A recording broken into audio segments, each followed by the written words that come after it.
પન્નાની રસોઈમાં તમારું સ્વાગત છે ફ્રેન્ડ્સ।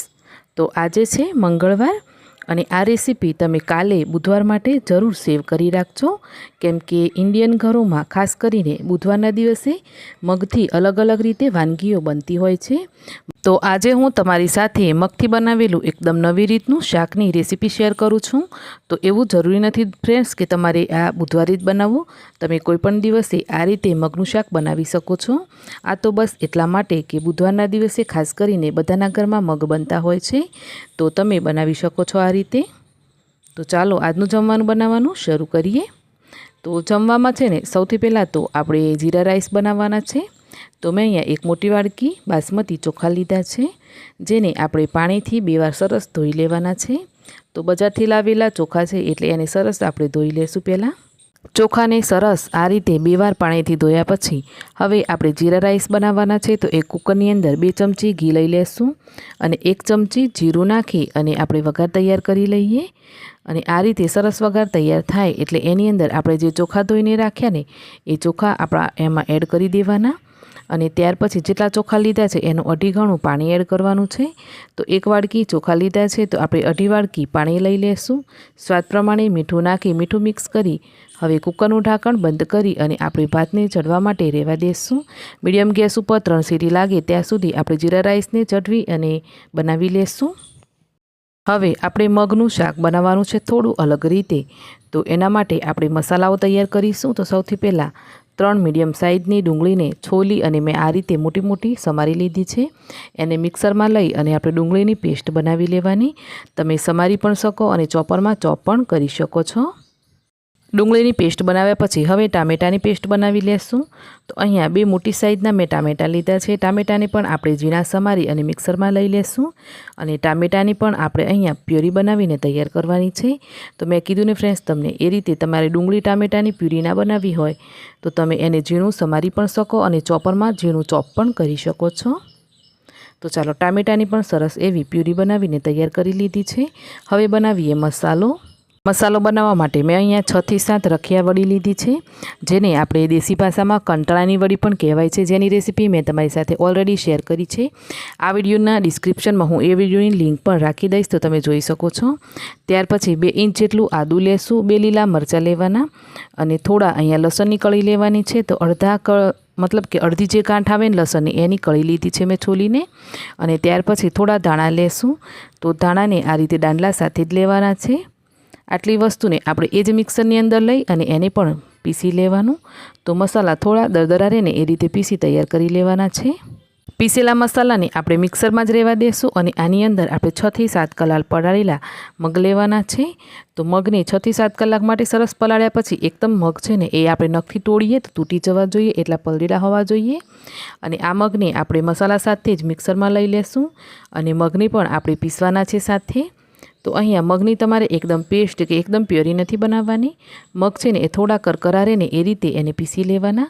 તો આ રીતે પીસવાનું છે, વધારે પડતું પાણી નહીં એડ કરવાનું। જો જરૂર લાગે તો 1-2 ચમચી પાણી એડ કરી શકો, પરંતુ મિક્સ છે ને એ આ રીતનું કોરું રહેવું જોઈએ, વધારે ઢીલું નહીં થવું જોઈએ। આ રીતે મસાલા અને મગની સરસ એવી કરકરી પેસ્ટ બનાવી લેવાની। હવે 2 ચમચી બાઇન્ડિંગ માટે આમાં આપણે બેસન એડ કરી દઈશું અને ત્યાર પછી આપણે થોડા મસાલાઓ કરી લઈએ।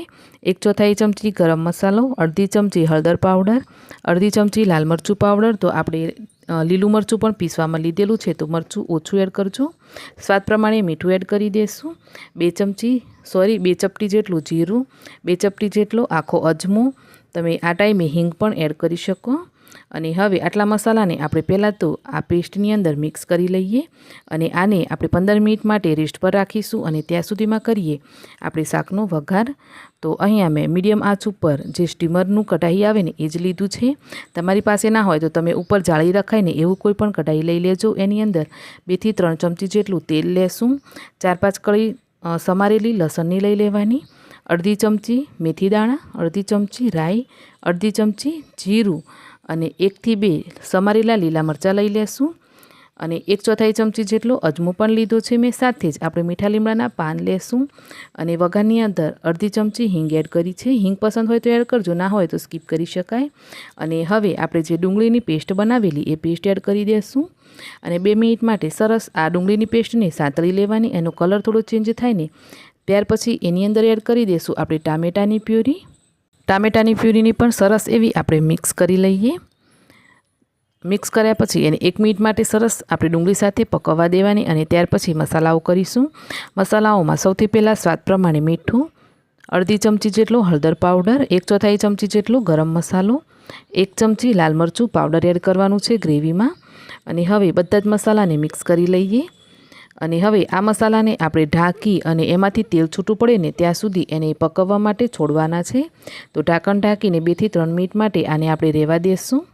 બીજી બાજુ આપણે જે આ રીતે કાણાવાળી સ્ટીમરની પ્લેટ આવે એને તેલથી ગ્રીસ કરી લેવાની. તમે નોર્મલ કઢાઈમાં બનાવતા હોય તો એ રીતે કાણાવાળું ઢાંકણ લઈ એને ગ્રીસ કરી લેવાનું.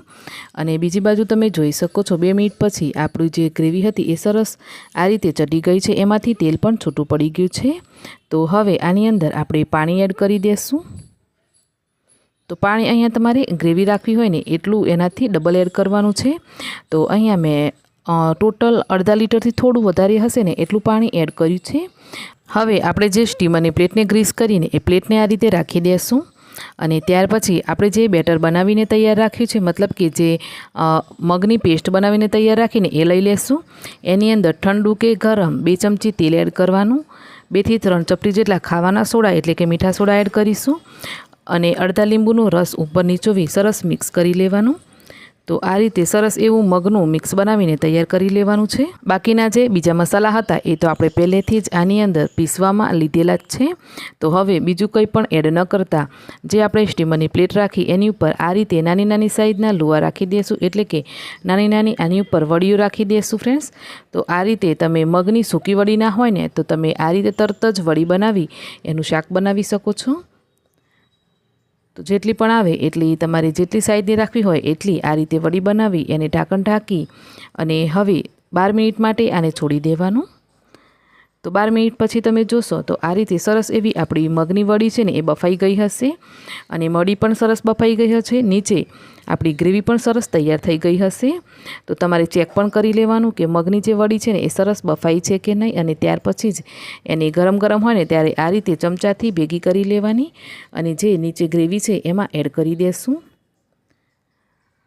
તો વડીને એડ કર્યા પછી આપણે શાકની જે ગ્રેવી છે એ તો ઓલરેડી 10-12 મિનિટ માટે સરસ ઉકળી જ છે, પરંતુ વડીને હમણાં એડ કરીને તો આને વડી એડ કર્યા પછી 5 થી 7 મિનિટ માટે સરસ થવા દેવાનું. અને 5 થી 7 મિનિટ થવા દીધા પછી આપણે એની અંદર અડધા લીંબુનો રસ એડ કરી દઈશું અને લીલા ધાણા એડ કરી અને શાકને બનાવી લેવાનું.